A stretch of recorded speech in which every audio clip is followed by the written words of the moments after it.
The Full Moon's Curse. Chapter 2: Echoes of the Past. The highway stretched out endlessly before James, but no matter how far he drove, the uneasy feeling gnawed at him. The Peterbilt 389's engine growled in steady rhythm, the hum of the road doing little to settle his mind. The moon, still full and unforgiving, loomed large in his rearview mirror, casting an eerie glow over the landscape. His heart pounded in his chest as he tried to shake the image of those glowing eyes from his mind. But they lingered, burned into his memory. James glanced at the dashboard clock, 12:15. His hands trembled as he gripped the wheel. It wasn't just the fear of what he had seen. It was something more, something deeper, a sense that tonight wasn't like any other. He could feel it in his bones, in the tension that coiled in his chest, ready to spring. The beast inside him, the curse, was restless. He could feel it stirring just beneath the surface, its hunger growing stronger with each passing minute. The scent of blood still clung to the air, faint but present, a constant reminder of the danger lurking in the shadows. James's thoughts drifted back to his wife, Sarah. She had always been the one to calm him, to keep him grounded. Her voice, soft but firm, could cut through any storm that raged within him. But Sarah was gone now, taken by a freak accident 2 years ago. Since her death, James had been a man adrift, lost in his grief and the curse that had claimed him soon after. The memory of that night haunted him still, the night he had first transformed, the night the curse had taken hold. He had woken up miles from his truck, disoriented and covered in dirt. The moon had hung heavy in the sky, just like tonight, and his body had ached with the aftermath of the change. The details were fuzzy, blurred by the haze of transformation, but the fear, the helplessness, had stayed with him. Now, every full moon brought the same dread. Would he lose control again? Would the beast win this time? The questions haunted him, but he had learned to cope, to fight the curse with every ounce of willpower he had left. As the truck roared down the empty highway, James caught sight of something in the distance. Headlights, faint but unmistakable, cut through the dark. They appeared out of nowhere, coming from the opposite direction, moving steadily toward him. His heart quickened. It was rare to see another vehicle on this lonely stretch of road, especially at this hour. The lights grew brighter, and soon the outline of a car emerged from the darkness. A sleek, black sedan, its windows tinted so dark that James couldn't make out the driver.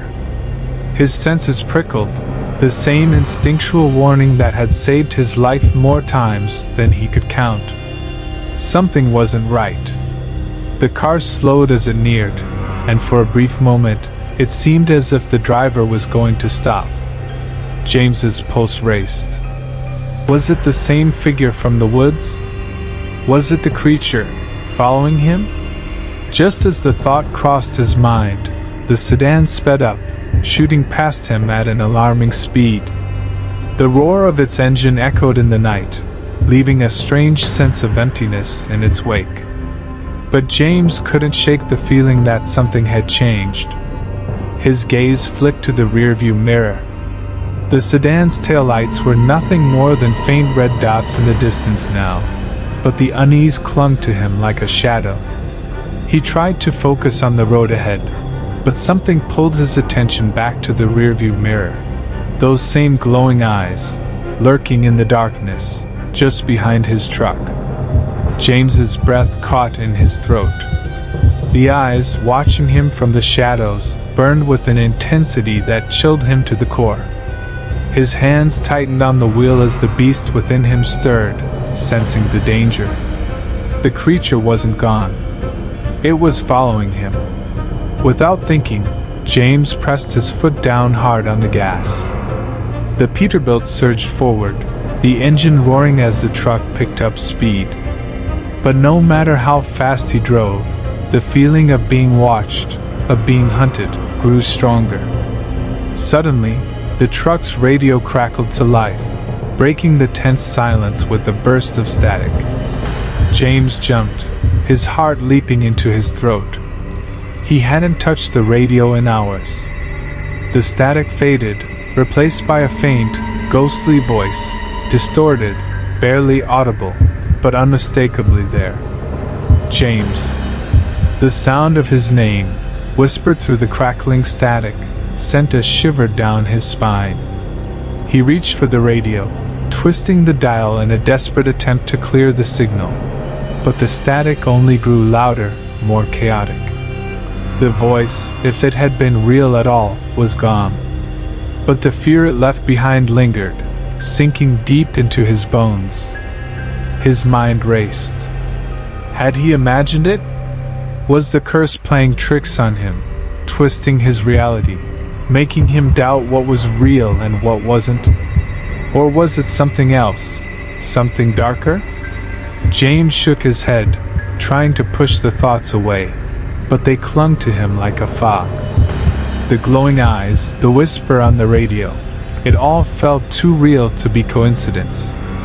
And the beast within him knew it too.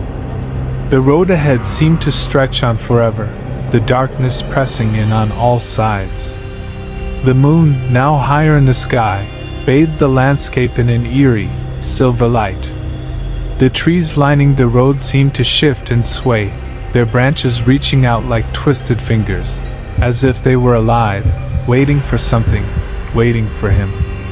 Then, without warning, the smell hit him again. It was stronger this time, more potent, more vivid. The unmistakable scent of blood, fresh and metallic, filled the air, and James's stomach twisted in response.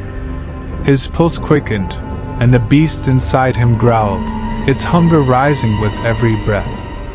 His hands shook as he tried to keep control, tried to suppress the urge to give in. But the smell was overwhelming, suffocating. It clouded his mind, making it harder to think, harder to resist. James swallowed hard, his throat dry. He had to focus. He had to keep control. But the shadows were closing in, and with them, the danger he couldn't outrun. As the smell grew stronger, so did the feeling that something was coming. Something was hunting him. And this time, it wasn't just the curse.